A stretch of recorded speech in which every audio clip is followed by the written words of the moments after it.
Assalamualaikum warahmatullahi wabarakatuh. Dengan saya Yeti Kristiana dari kelas MJ301 dengan NIM 2202010706009.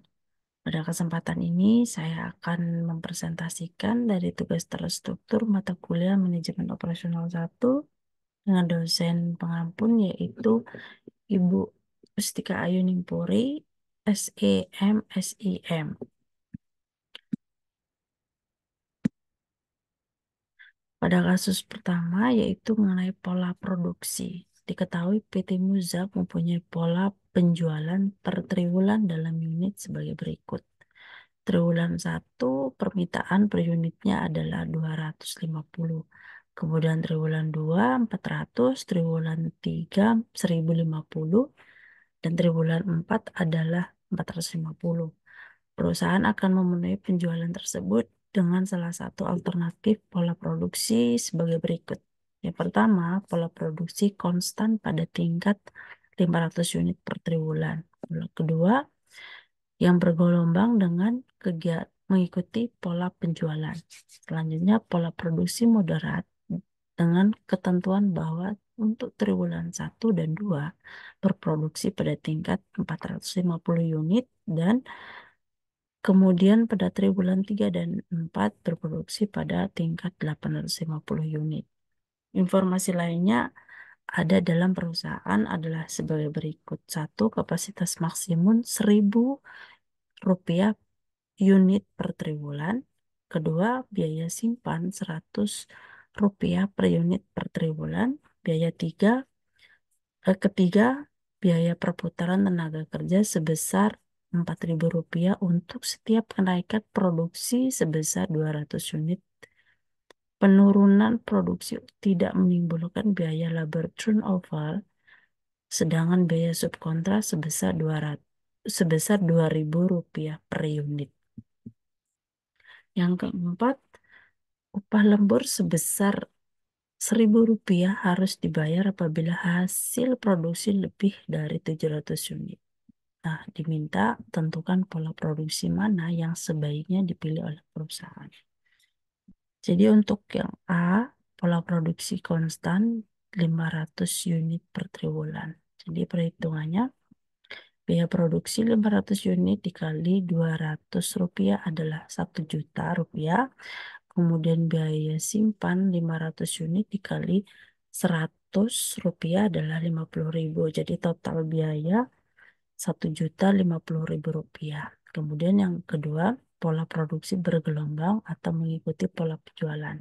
Biaya produksi 250 ditambah 400 ditambah 1.050 ditambah 450 unit dikali Rp2.000 yaitu Rp3.400.000. Kemudian biaya simpan 1.050 unit dikali Rp100 adalah Rp105.000. Total biaya Rp3.505.000. Kemudian pola produksi moderat dengan 450 unit untuk triwulan 1 dan 2, 850 unit untuk triwulan 3 dan 4. Biaya produksi 450 ditambah 450 ditambah 880 tambah 880 unit dikali Rp2.000 yaitu Rp4.000.000. Biaya simpan 850 unit dikali Rp100 adalah Rp800.050. Total biaya adalah Rp4.085.000. Jadi kesimpulannya mempertimbangkan kapasitas maksimum produksi per triwulan 1.000 unit, pola produksi konstan pada tingkat 500 unit per triwulan adalah yang paling efisien dari segi biaya sehingga berdasarkan analisis biaya, pola produksi yang sebaiknya dipilih oleh perusahaan Muzak adalah pola produksi konstan atau 500 unit per triwulan. Kemudian untuk kasus kedua yaitu mengenai manajemen proyek. Diketahui perkiraan waktu untuk pembuatan lini produksi pada sebuah pabrik elektronik di Tangerang adalah sebagai berikut. Jadi ini kegiatannya, kemudian diminta untuk menggambarkan jaringan proyek. Nah, ini adalah gambaran jaringan proyek yang mana kegiatan A itu tidak memiliki pendahuluan dengan kegiatan B. Jadi kegiatan A kita gambarkan dulu, kemudian kegiatan C itu memiliki pendahuluan A, maka kita gambarkan di sini. Kemudian untuk kegiatan D memiliki pendahuluan B dan C. Nah, ini kegiatan D, kita tarik ke sini panahnya, kemudian B, kemudian kegiatan E itu memiliki pendahuluan sama, yaitu B dan C. Kita panahnya di sini dan di sini. Kemudian kegiatan F memiliki pendahuluan D. Jadi di sini. Kemudian kegiatan G itu memiliki pendahuluan E dan F. Selanjutnya untuk mencari jalur kritis. Nah, kita menghitungnya dengan forward. Sebelumnya kita harus cari yang ES dan EF dulu. Jadi ES itu awal-awal. Kemudian di sini eh, karena A itu tidak memiliki pendahulu, tidak ada pendahulu, maka kita tulis di sini adalah 0. Kemudian A itu memiliki waktu 6. Jadi 0 ditambah 6 adalah 6. Kemudian kegiatan yang B yaitu hmm, karena sama seperti kegiatan di awal, kegiatan A yaitu tidak memiliki pendahulu, maka kita akan menulis di sini adalah 0. Kemudian 0 ditambah 7 adalah 7. Jadi kalau untuk forward itu ditambahkan. Kemudian selanjutnya kegiatan C. Nah, di sini EF-nya itu adalah 6, maka kita masukkan di sini 6. Kita masukkan di sini 6. 6 ditambah 5 itu adalah 11. Selanjutnya kegiatan D memiliki pendahulu yaitu B dan C. Nah, B dan C. Jadi untuk mencari ES-nya, kita eh, memilih yang paling besar.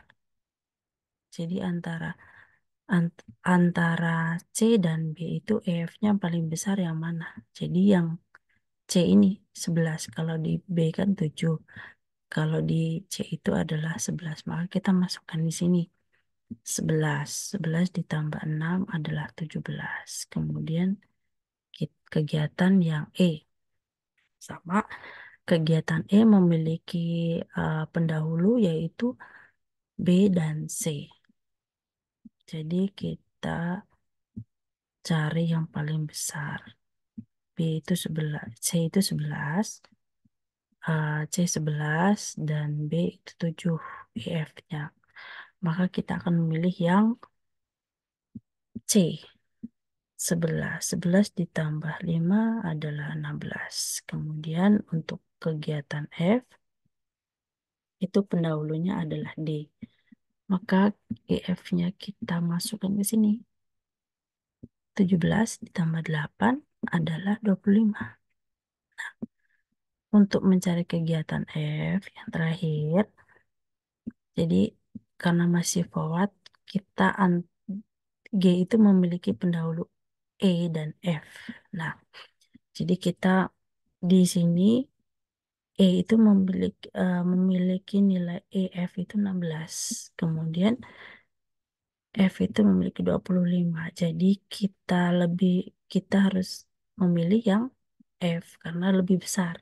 Jadi 25 ditambah 4 itu adalah 29. Nah, di sini kita tulis 29. Kemudian kita hitung mundur atau backward.